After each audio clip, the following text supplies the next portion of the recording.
ደረጃ አቅደን ወደ ተግባር ገብተናል። እያንዳንዱ መዋቅር ይሄን ተግባር ባለቤት ሆኖ ከመምራት አንፃር ምን ደረጃ ላይ ነው ያለው? ራሳችን እየለካን ነው ወይ? በየጊዜው ኢንቨንተሪ እየሰራን ነው ወይ? ያለብን ችግር ማነቆ ምንድነው የሚለው ነገር በግልጽ ተነጋግረን ችግሮቹም ካሉ ተወያይተን የሌሎችንም ተሞክሮ ምናሰፋበት እድል የሚፈጥር መድረክ ነው። ይሄን ስንል የተራራቁ አፈጻጸም ያላቸው መዋቅሮች ላይ ነው ያለነው። 15 መዋቅሮች አሉ። ከሜዳ ላይ ከመጸዳዳት ነፃ ከማድረግ አንፃር በርካታ ቀበሌ ነፃ ያደረጉ መዋቅሮች አሉ።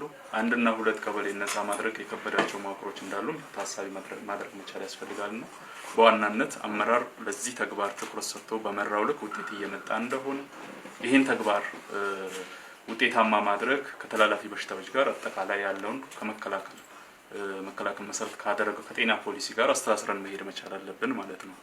ስለዚህ ከዚህ አንፃር ምን ላይ ነን ያለነው የእንደንዱ መዋቅር ያለበት ደረጃ ምን ይመስላል የሚለው አንዱ መነሻ ነው። ሁለተኛ ሞዴል ቀበሌ በጤና ሞዴል የሆኑ ቀበሌዎችን በመፍጠር ሂደት ላይ ያስመዘገብናቸው ውጤቶች ምን ይመስላሉ የሚለው አንዱ በዚህ መርሃ ግብር የምናየው ነው።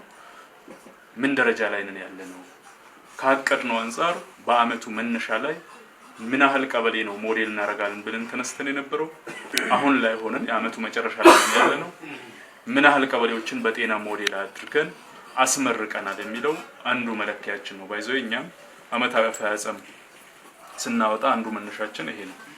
ያው መታወቅም ስላለበት ነው። አብዛኛው ጤና መዋቅሩን የሚመራው አካል ስለሆነ በዚህ በደንብ አድርገን ካልሰራን ውጤት ማግኘት እንደማንችል በግልጽ መታየት መቻል አለበት። ሌላው ከዚህ ከፍ ብለን ጽዱ ኢትዮጵያን ኢኒሼቲቭ ጀምረናል፣ ተግባራዊ አድርገናል።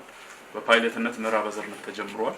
እኛ ሁሉም ወረዳዎች ላይ ተግባራዊ እናደርጋለን ብለን አቅደናል። ከዚህ አንፃር ምን ደረጃ ላይ ነን ያለነው የሚለው ላይ ያው ከዚህ አስተሳስረን ማየት መቻል አለብን የሚለውን በደንብ እንድትይዙና እንድትረዱ ፍሬም እያረኩኝ ነው ከመድረኩ ጋር። ሌላው ቅንጅታዊ አሰራር በተለይ የተቋማት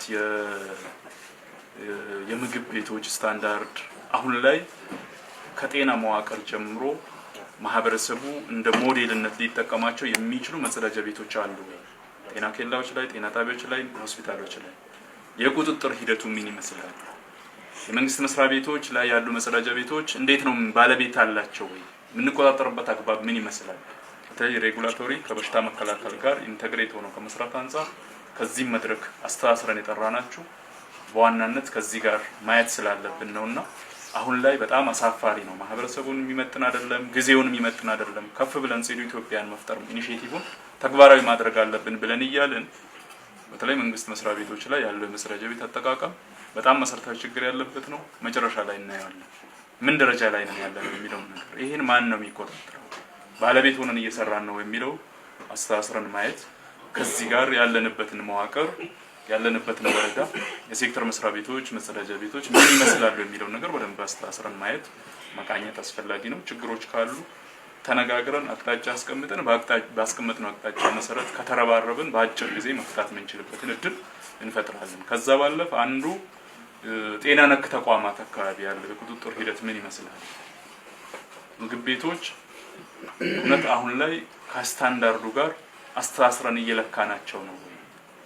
በአግባቡ ለተጠቃሚ ለከስተመር አገልግሎት እየሰጡ ነው የሚለው ላይ በልኩ ማየት መቻል ያስፈልጋል።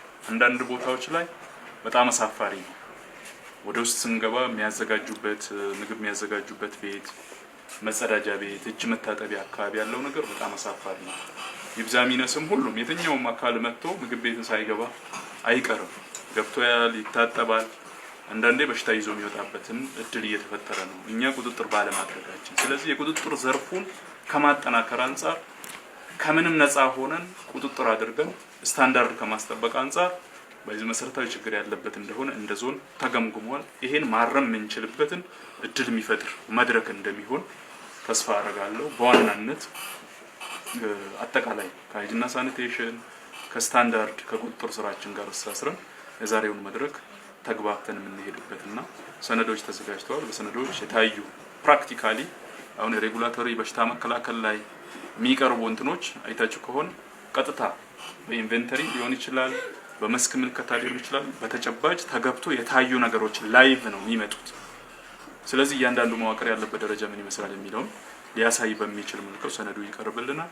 ከሰነዱ በኋላ ተወያይተን ወጥ የሆነ አቋም ይዘን በተግባባንበት ጉዳይ ተረባርበን አጠቃላይ ዞናል የሃይጂንና ሳኒቴሽን ስታንዳርድ እንዲሁም የቁጥጥር ስራችን እናሳልጣለን የሚል አጠር ያለ መልእክት ለማስተላለፍ ነው። አመሰግናለሁ።